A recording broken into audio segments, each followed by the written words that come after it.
Hey everybody, welcome to our episode about monogamy today. So we're going to be looking at how realistic is monogamy, what are some of the options with non-monogamy, if you're open to that, and what's realistic? Like, what are humans capable of? So let's get into it. Basically, what I have read in the past, and which I find pretty interesting, is that anthropology as a field has found that there's a human tendency to be serial monogamous plus having affairs. And I think that's based on recent history. If you go further back, kind of before, westernized culture and society, there was a lot of non-monogamy, or at least it was more accepted. It's my personal opinion. I'm very pro freedom, that this is not something that should be regulated. You should really be able to be with whoever you want to be with and however many people you want to be with. So you'll probably notice this throughout my podcast that I'm really not into a one size fits all approach to sexuality or relationships. What I'm really into is you doing what you want to do for reasons that feel right and authentic to you. So it's like the more we are in alignment with ourselves, the more we're coming from a place of security and confidence and love for ourselves and others, the more likely it's going to be that we find the right path for ourselves. And so that's really what I want for you guys, is to find the right path. And so my hope with this episode is that we can just shed some light on the different options and how to kind of know what is the right path for you. So I will also add, I'm very pro honesty. I don't think it's always easy to be honest. I also think there's cases where being honest is really more about you unburdening yourself and trying to have some kind of relief of guilt than it is for the other person or for the relationship. And so it's good to be aware of where are you coming from? Are you coming from that self energy, that confidence and security? Are you coming from a part of you that's feeling wounded? And that's also a way in which we can kind of evaluate if we're on the right path for us and if we're making the right choices. I also feel like language is very limiting. So even that idea of making the quote unquote right choices is kind of an illusion. Is there really a right choice? Is there really a wrong choice? I don't think so. And I think while we're in that place of figuring it out and uncertainty, that we just kind of need to try some things and see what truly works for us. So notice how you feel as I'm talking about monogamy, as I'm talking about some of the non-monogamous options that are out there. What feels exciting to you? What feels true to you? What feels energizing to you? What can you really be present with? So just kind of notice that stuff as you're listening, right? Okay, so how does the culture program us? Because it does, right? We can't really exist in a family. We can't really exist in a society without being conditioned to how things are. And so you're going to notice a lot of what I talk about is about questioning our conditioning in general, and really not just taking whatever's handed to us and running with it, but kind of taking what's handed to us, being aware of it, being curious, seeing what else is out there, and then making a choice from that place, right? So sometimes we might go with how we're conditioned, and that might work great for us. But when it's a conscious choice, it's going to be much more empowered and much more likely to work for us than when we're just kind of going with the default settings that we've been handed, right? So the idea of the relationship escalator, and this is obviously a simplified version, is that you meet someone, you have some kind of attraction, there's some kind of courtship, which usually starts to involve some sexual contact. And there's then an escalating, right? There's an escalating of, let's be in a relationship. Let's be exclusive. Let's get engaged. Let's get married. Let's buy a house together. Let's have kids together. And let's grow old together. Right? It's kind of that happily ever after story. And that story doesn't really involve having sex with other people, having different relationships. The idea that success in a relationship doesn't mean it's a relationship that lasts your whole life. Success can mean it's a relationship that you learned a lot from.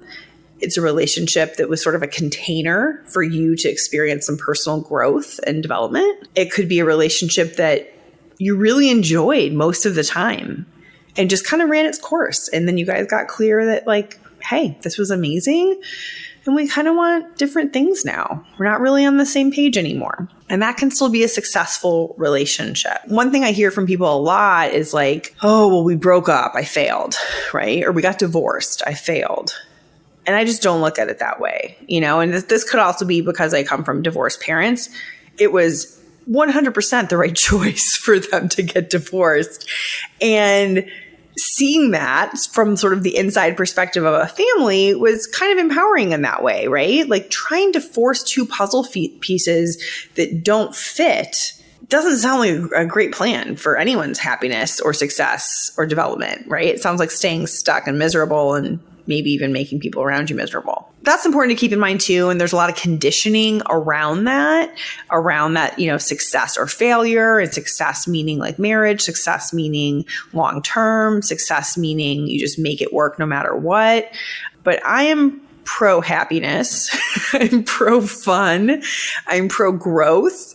And, you know, you get to choose your own values too. You might be like, you know what? I'm pro commitment and that other stuff is not as important to me. And that's fine, right? You just kind of have to do what feels right for you. So being aware of that though is where we become empowered. So realizing like, oh, this is just the default settings I was handed. That doesn't mean I can't change the settings on my sex and relationships, right? And then we can start experimenting and seeing what works for us. In terms of monogamy and non-monogamy specifically, I'm pretty agnostic on this issue. I think there's benefits to both. I think there's some really interesting things happening with polyamory and non-monogamy because people who pursue that have by default had to question the conditioning that they were handed from society, right? You don't wind up on kind of a more unconventional path unless you've done some questioning and have become more conscious about it. And so even if you decide to stay monogamous, that's something I think that we can learn from polyamory is how to start questioning, how to really figure out which pieces of the relationship escalator or whatever it is you've been taught are working for me and which pieces are not, right? And so my own experience with this is that, you know, I was in a longer term relationship, broke up with somebody after, you know, a little over 2 years and started questioning, right? Like, hey, there's some sexual things that I haven't explored yet. I don't fully know myself until I've kind of done some of that exploration. And so I did. And so from that experience, you know, I did dip my toe in some non-monogamous pools, if you will. And some of it was amazing. And some of it was like, no. My nervous system can't handle this, right? So I'm actually still in a place where I'm not set on one path or another. For me, the driver is going to be meeting somebody I connect with, showing up authentically, communicating really openly and honestly, and making decisions about what will work in that relationship. And so it could also be different relationship to relationship. I think there's a lot of people who could go either way with monogamy or non-monogamy. They could be really happy with one person for many years, and they could also feel secure in a connection where their partner is sleeping with other people or dating other people or even in love with other people, right? And that doesn't mean that jealousy or insecurities won't come up, because they will, because we're human.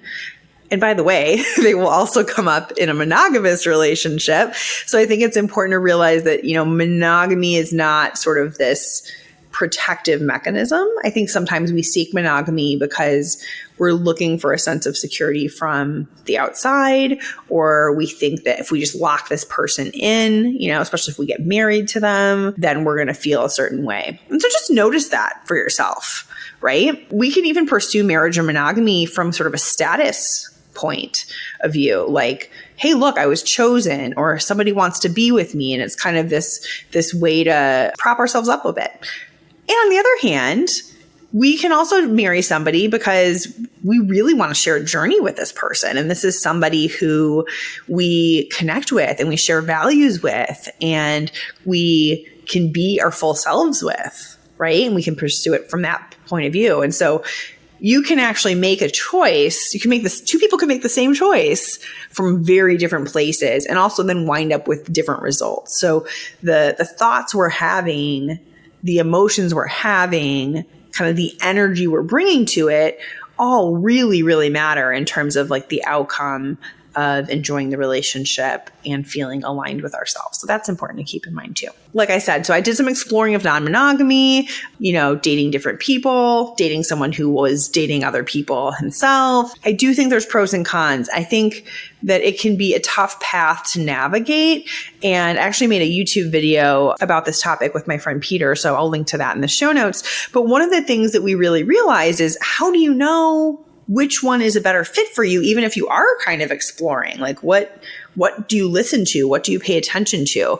And so the thing that we realized was that, and Peter's polyamorous, is that he felt really energized by communicating with different people, making plans with different people, maintaining the different relationships, learning and growing and developing as a human from those different connections and relationships. Whereas for me, some of my experiences, not all, but some of my experiences, and there've been a handful of, dating people in more of a non-monogamous situation, has been, maybe there wasn't a secure enough connection to begin with, right? Maybe this is somebody who wasn't kind of showing up on the level that I would have wanted. And I will also say the communication level, like skill level that's required to have a successful experience of non-monogamy and polyamory, it's high.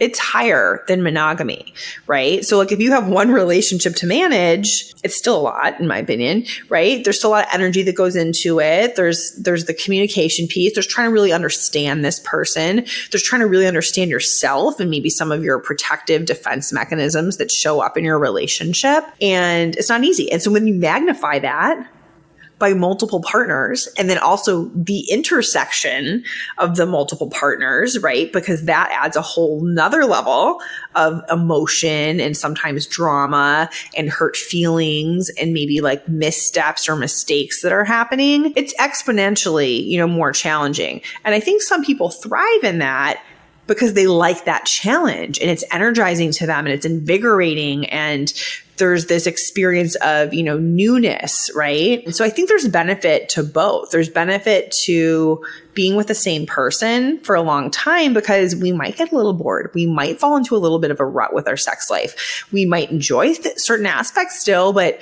that initial high, and in the polyamorous or non-monogamous community, people call it new relationship energy. There's like that buzz, right? When it's a newer person and like we've got the hormones going and we kind of have that like high level of passion.